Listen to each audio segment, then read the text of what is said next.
नीता गांव के रहने वाली थी। वो पढ़ाई के कारण शहर में रहती थी। नीता के कुछ दिन पहले ही कॉलेज की परीक्षा समाप्त हुई थी। वो अपने गांव जाना चाहती थी, लेकिन उसके गांव जाने के लिए केवल एक ही ट्रेन थी। इसलिए उसने 2 महीने पहले ही टिकट के लिए आवेदन दे दिया था, लेकिन उसके टिकट का स्टेटस अभी तक वेटिंग लिस्ट ही था। अगले दिन उसका सफ़र शुरू होने वाला था, जिसके लिए उसने कुछ खाने पीने की सामग्री और रास्ते में पढ़ने के लिए एक नॉवल खरीदा, जिसका नाम था ट्रेन का भूत। दरअसल नीता को भूतिया कहानी पढ़ने में बड़ी दिलचस्पी थी। वह अक्सर इसी तरह की बातें किया करती थी, इसलिए ज़्यादातर विद्यार्थी नीता से बात करना पसंद नहीं करते थे। नीता को भी अकेले रहना पसंद था, इसलिए किसी के बात करने न करने से उसे कोई खास फर्क नहीं पड़ता था। दूसरे दिन नीता रेलवे स्टेशन पहुंच जाती है, लेकिन अभी तक उसकी वेटिंग लिस्ट क्लियर नहीं हुई होती है। नीता सीट न मिलने से परेशान होती है। वह सीट के इंतजार के लिए टिकट चेकर की तलाश कर रही होती है। काफी देर इंतजार करने के बाद जब कोई नहीं आता तो नीता किसी की भी सीट में बैठ जाती है और अपना नॉवल निकालकर पढ़ने लगती है। ट्रेन में यात्रियों का आवागमन चलता रहता है, लेकिन नीता भूतिया किताब में पूरी तरीके से खो चुकी होती है। किताब पढ़ते पढ़ते नीता को 2 घंटे गुजर जाते हैं। तभी ट्रेन में टिकट चेकर आता है और वह नीता से उसकी टिकट मांगता है। नीता अपनी टिकट दे देती है, लेकिन नीता का टिकट वेटिंग लिस्ट होता है। यह देखकर टिकट चेकर नीता से कहता है, क्या तुम सारी रात ऐसे ही बैठे बैठे सफर करोगे? तभी नीता कहती है, नहीं सर, 23 नंबर का बर्थ खाली होने वाला है और सुबह तक उसमें कोई नहीं आएगा। मैं उसी बर्थ में ही सो जाऊंगी। नीता की बात सुनकर टिकट चेकर को ताज्जुब होता है, क्योंकि यह जानकारी तो गुप्त है। फिर नीता को यह बात कैसे पता चली कि वह सीट खाली होने वाली है? टिकट चेकर सोच में ही पड़ा होता है कि अचानक नीता कहती है, सिर्फ 1200 रुपये के लिए किसी की जान लेना अच्छी बात नहीं है सर। और यह बात सुनते ही टिकट चेकर के चेहरे का रंग बदल जाता है। वह नीता की बात को अनसुना करके आगे के बर्थ में निकल जाता है।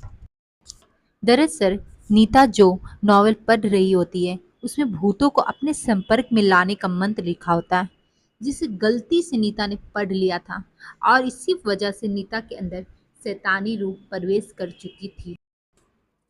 नीता से मिलने के बाद टिकट चेकर बहुत घबरा चुका था।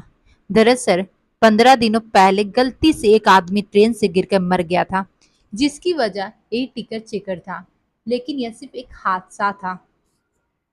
टिकट चेकर अपनी सीट पर बैठा ही होता है कि अचानक नीता बगल में आकर बैठ जाती है। नीता का चेहरा पहले से कुछ ज्यादा डरावना लग रहा था। उसके बाल बिखरे हुए थे और आंखों में काजल फैल चुका था। नीता देखने में ऐसी लग रही थी मानो कोई डरावनी चुड़ैल हो। नीता को देखते ही दहशत की वजह से टिकट चेकर बेहोश हो जाता है।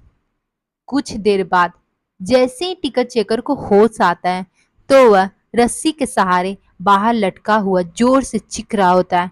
उसकी आवाज सुनकर रेल के सभी यात्री इकट्ठा हो जाते हैं, लेकिन नीता के डरावने चेहरे की वजह से किसी की हिम्मत उसे बचाने की नहीं होती। यात्रियों के बीच में एक भिक्षु भी यात्रा कर रहे होते हैं। वह बहुत देर से आंख बंद करके अपने ध्यान में बैठे हुए होते हैं, लेकिन यात्रियों की चीख पुकार सुनकर उनका ध्यान भंग हो जाता है और वह क्रोधित हो जाते हैं।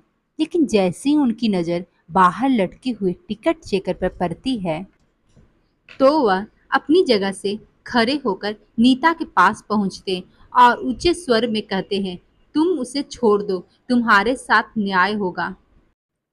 उनके कई बार बोलने पर भी जब नीता ऐसे ही खड़ी रहती है, तो बिच्छू आंख बंद करके खड़े हो जाते हैं और कुछ ही देर में उन्हें पता लगता है कि जब तक नीता के हाथ में यह नॉवेल है, तब तक भूतिया साया उसके ऊपर से नहीं हटेगा।